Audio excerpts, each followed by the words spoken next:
structure that started them out together and yet had to sort of keep them together. You know what I mean? Like, sure, they could have walked away, but I'm thinking about my carpool friend, and we are different ages.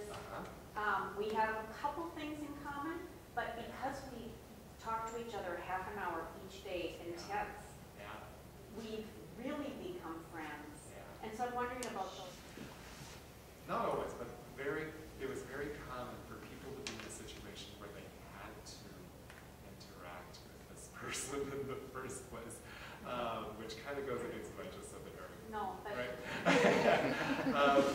Meaning it was a roommate situation. There was one in particular where they carpooled for one trip, but it was a long trip together, and it forced them. They had a lot of stereotypes about each other until that car ride, and then they kind of aired all that out during the car ride.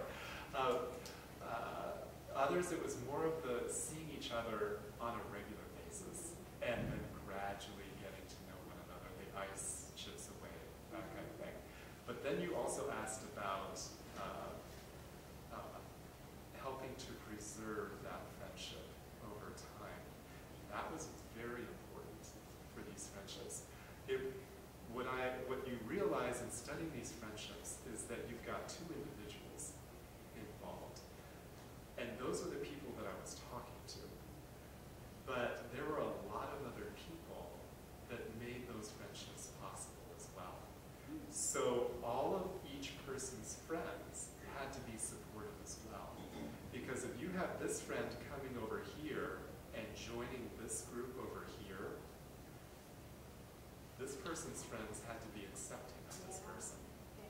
And then when this person came back to their group, this person's friends had to be willing to accept them back. Right? So their social network might not have provided them with the opportunity to meet diverse people in the first place, but it was crucial in giving them a sense of affirmation that allowed these friendships to continue after it was already developing. Yeah, very important, especially when you start adding spouse or partner kind of thing. How close are the other people in their network? Yeah. I'm curious, as you interview folks and then post-interview, did you have a chance to talk to me with any of the couples or friends of what the actual experience was for them as you interviewed them? Yeah. I did hear from several of them, and they actually, I'm going to turn your question around a little bit. One of the common questions that I get is, so did any of your friends stop being friends because of the interview? And thankfully, no, not to my knowledge. I didn't interfere with friendships in that kind of way.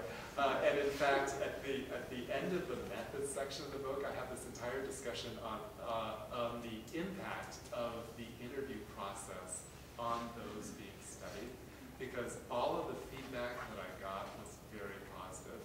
For a surprising number of people, this was the first time that they talked about the difference between them. Like, they're different in terms of race, and they obviously have known that since they first met each other, but they never talked about it until this interview. And the way I did the interviews is I interviewed each person separately, and then I brought them together and did a paired interview.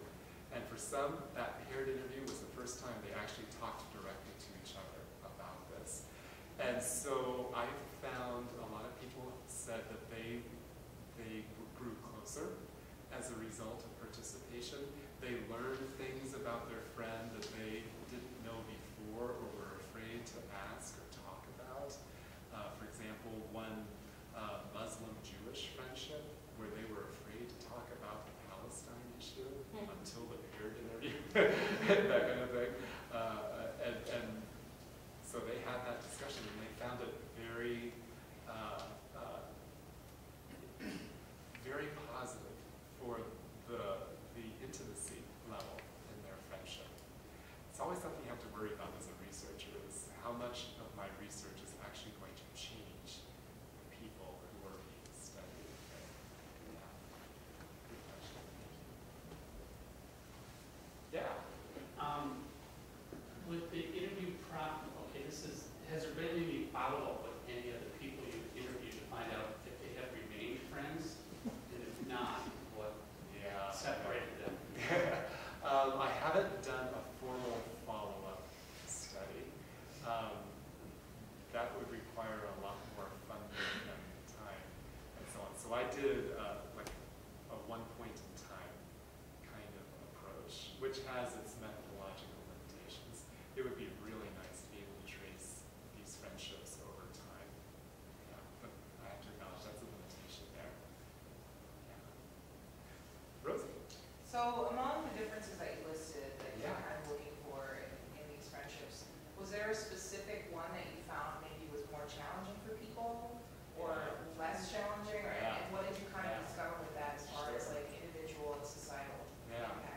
You know, we were just talking about that in my race message in the prize today.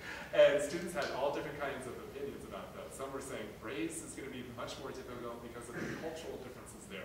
Others were saying, oh, it's class because we're so class segregated as a society. And others were like, no, it's gender because there's that sexual dynamic and potential there and all that. What I did is, and this is different from past research in this area of friendships. Past research has focused on race by itself or gender by itself. And so you couldn't draw comparisons between them. For this study, I was able to draw those comparisons. And so I asked everybody, overall, what kind of impact would you say this difference between you has made on the friendship? And I left it completely open-ended, so they could go whatever direction they wanted. And then I kind of developed a typology of the responses. The only friendships that had anything negative to say about the impact of the social boundary was between a gay man and a straight man. And one comment about religion.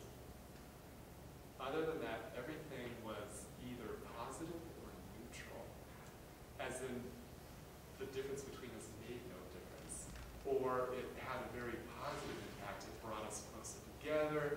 I have a much stronger sense of respect for this other person. When it came to the sexual orientation and only between two men, there was a sense that while we are good friends, it has prevented us from being closer than we might have been. Or it was more, it took longer for us to get to know one another and be comfortable with one another as a result.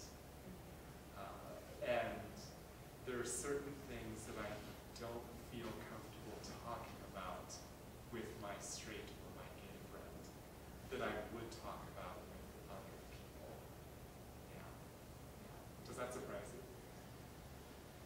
Yes and no. I think that sounds pretty typical. I don't, I automatically go to like religious kind of like I see a lot of tension with that. What do you attribute to that? Like, what do you think? Yeah. Throw it right back at you.